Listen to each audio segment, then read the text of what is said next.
তাদের এই কথাগুলোতে বিশেষ করে রাজনীতিবিদ, রাষ্ট্র পরিচালনায় যারা থাকেন, তারা যখন এই ধরনের কথাগুলো বলেন, তো তাদের দলের অনুসারীরা, তাদের মতাদর্শীরা, তারা আবার সেখানে সিম্পিটি দেখায়, তারা আবার সেখানে সহনশীলতা প্রদর্শন করে, যার ফলে সাধারণ মানুষ তাদের ধোকায় পড়ে গিয়ে এমন একটা ধর্মমত মানে, যেই ধর্ম এখন আর চলে না, যেই ধর্ম দিয়ে এখন আর জীবনযাপন করা যায় না, জীবন পরিচালনা করা যায় না, সেই ধর্মগুলোর একদিকে মেয়াদ শেষ, আরেক দিকে যথেষ্ট বিকৃত হয়েছে। সেই ধর্মগ্রন্থে বর্তমান সময়ের প্রত্যেকটা সমস্যার সমাধান নাই, সমাধান দিতে পারে না। এই জন্য আল্লাহ তাবারক ওয়া তাআলা পরিষ্কার বলে দিয়েছেন, ওমাই ইয়াবতাগি গায়রাল ইসলামি দীনা ফালা ইউকবালা মিনহু, কেউ যদি ইসলাম ছাড়া অন্য কোন ধর্ম তালাশ করে সেটা আল্লাহর কাছে গ্রহণযোগ্য হবে না। আমি যুক্তি দিলে রাতভর যুক্তি দিতে পারবো। আমি জানি যারা মাহফিলে আসে তাদের বিশ্বাস আমার মতোই, তারা আমার মতোই চিন্তা করে, তারা আমার মতোই কথা বলতে পছন্দ করে। আমি যুক্তি দিতে চাই না, তবে আজকাল একটা প্রজন্ম তৈরি হয়ে যাচ্ছে, রাজনীতির কারণে হোক কিংবা স্বার্থান্বেষী মহল, যারা মনে করে যে কোনো ধর্ম চলে। দেখেন, ধর্ম পালনের স্বাধীনতা আর ধর্ম সত্য হওয়া বিষয়টা এক জিনিস নয়। ইসলাম সব ধর্ম পালনের স্বাধীনতায় বিশ্বাসী। জবরদস্তি করে ইসলাম কাউকে মুসলমান বানাতে বলে না। প্রত্যেক ধর্মের লোকেরা নিরাপদে তার ধর্মকর্ম পালন করবে, সেটা মানব রচিত হোক কিংবা আল্লাহ প্রদত্ত প্রাচীন ধর্ম হোক, কিন্তু এর মানে এই না সেটা সত্য হতে হবে। এটা ইসলামের উদারতা, এটা ইসলামের সহনশীলতা। জোর করে কোনো ধর্মের উপরে, ধর্মের লোকদের উপরে ইসলাম চাপিয়ে দেওয়া যায় না। এজন্যই তো বাংলাদেশে সব সংখ্যালঘুরা নিরাপদ। এই জন্যই তো বাংলাদেশে সব ধর্মের লোকেরা নিরাপদ, কেননা জোর করে মুসলমান বানানোর নীতি ইসলামে নাই। আর যারা সেকুলারিজমে বিশ্বাসী, ধর্ম নিরপেক্ষতায় বিশ্বাসী, আমাদের প্রতিবেশী রাষ্ট্রে দেখেন মুসলমান নিরাপদ নয়, খ্রিস্টান সম্প্রদায় তারাও নিরাপদ নয়, বৌদ্ধ সম্প্রদায় তারাও নিরাপদ নয়। তারা যদিও সেকুলারিজমের কথা বলে, ধর্ম নিরপেক্ষতার কথা বলে, কিন্তু তাদের ধর্মে সহনশীলতা নাই, উদারতা নাই, তাদের চিন্তায় সহনশীলতা নাই, উদারতা নাই। দুর্ভাগ্য তো আমাদের, আমরা উদার চিন্তা করি, আমরা সহনশীল, তারপরেও দেখবেন আমাদের গালি দেয় সাম্প্রদায়িক, জঙ্গিবাদী, উগ্রবাদী বলে। এটা ওরা ভয়ে কথা বলে। তারা জানে যে ইসলাম শান্তির ধর্ম। মানুষ যদি ইসলাম জানতে চায়, বুঝতে চায়, একটা সময় সে ইসলাম গ্রহণ করে ফেলবে। ইসলামোফোবিয়া, ইসলাম আতঙ্ক তৈরি করে মানুষকে যদি ইসলাম থেকে দূরে রাখা যায়, তাহলে তারা সফল হবে। তাহলে তারা ইসলাম এবং মুসলমানদের উপর দমন নিপীড়ন চালাতে পারবে। আমার সঙ্গে আপনারা খুব সুন্দরভাবে উচ্চারণ করবেন, এটা বিশ্বাস। আমাদের ধর্মের নাম কি? বলেন সবাই, নাম কি? নিউ ইয়র্কের নতুন একজন মেয়র হয়েছেন, Zohran Mamdani. Zohran Mamdani, Donald Trump. Zohran Mamdani যখন নির্বাচন করেন, ডোনাল্ড ট্রাম্প বলেন এটা ইমিগ্রেন্ট, তাকে ধরো, জেলে পড়ো, দেশ থেকে বের করে দাও। জোহরান মামদানি 9% মুসলমান, নিউ ইয়র্কের 9% মুসলমান, একজন মেয়র ক্যান্ডিডেট গর্ব করে বলতেছে আই এম মুসলিম, আমি মুসলমান।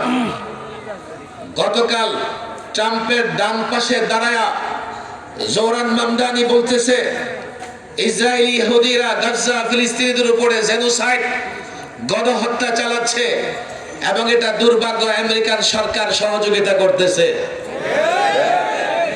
আমি জানি না জোহরান মামদানি, তার চরিত্র, তার ক্যারেক্টার সম্পর্কে পুরোপুরি জানা আমার নাই।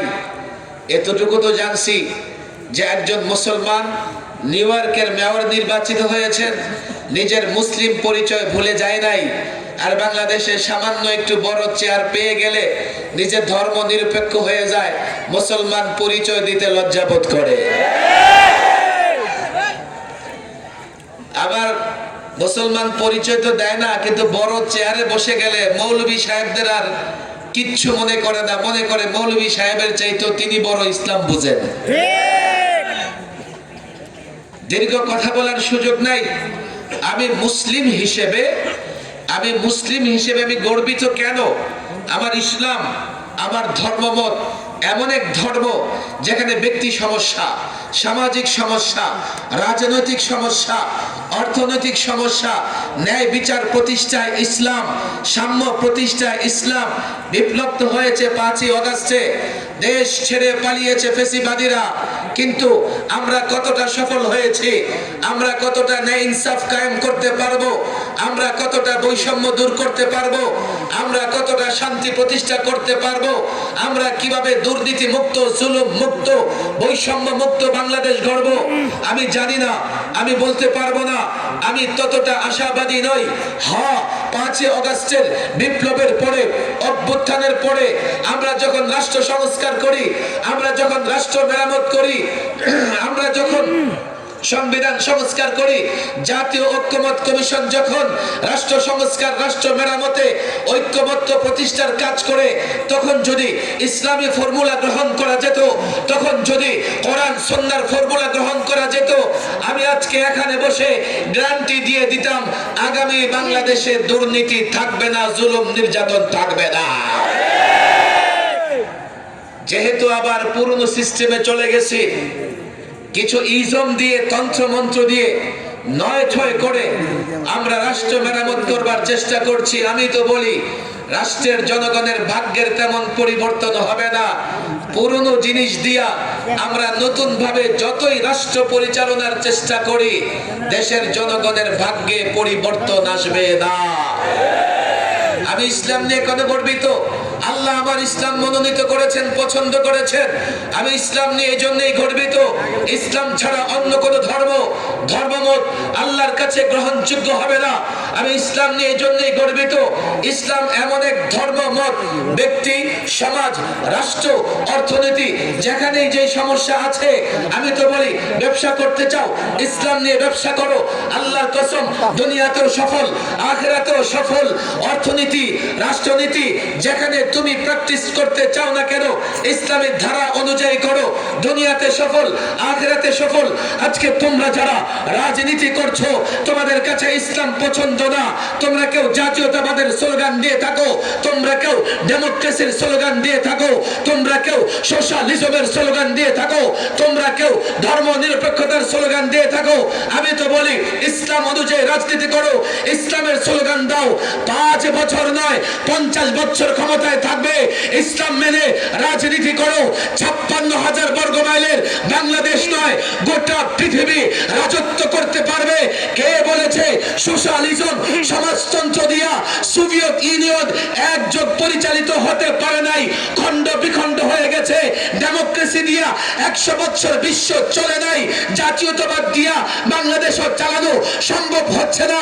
আমি তো বলি বিশ্ব শাসন করতে চাও, মর্যাদার সঙ্গে মাথা উঁচু করে এ মুসলমান বেঁচে থাকতে চাও, তুমি কি দেখো না আজকে 1.5 কোটি ইহুদির মোকাবেলায় 200 মুসলমান, 200 কোটি মুসলমান দাঁড়াতে পারছে না।